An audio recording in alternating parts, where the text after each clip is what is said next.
மணிப்பூரில் மீண்டும் வன்முறை வெடித்துள்ளதை அடுத்து பதற்றம் நீடிப்பதால் கலவரக்காரர்களை கட்டுப்படுத்த அதிரடிப்படையினர் அதிக அளவில் குவிக்கப்பட்டுள்ளனர்.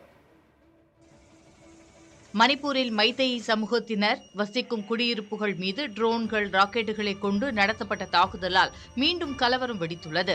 ட்ரோன், ராக்கெட் தாக்குதலை கண்டித்து கிழக்கு மற்றும் மேற்கு இம்பாலில் மாணவர்கள் அமைப்பினர் போராட்டத்தில் ஈடுபட்டனர். அப்போது பாதுகாப்பு படையினர் மற்றும் மாணவர்களிடையே மோதல் ஏற்பட்டது. போராட்டக்காரர்களை நோக்கி பாதுகாப்பு படையினர் கண்ணீர், புகை குண்டுகளை வீசி விரட்டியடித்தனர். பதிலுக்கு கற்கள், கட்டைகளை கொண்டு மாணவர்கள் தாக்கினர். அசம்பாவிதங்களை தவிர்க்க கூடுதல் பாதுகாப்பு படையினர் களமிறக்கப்பட்டுள்ளனர். முன்னெச்சரிக்கை நடவடிக்கையாக பல இடங்களில் ஊரடங்கு உத்தரவு பிறப்பிக்கப்பட்டு இணைய சேவைகள் நிறுத்தப்பட்டுள்ளன. இதனிடையே மாணவர்களின் பிரதிநிதிகள் மாநில ஆளுநர் ஆச்சாரியாவை சந்தித்து கோரிக்கை மனுவை அளித்தனர்.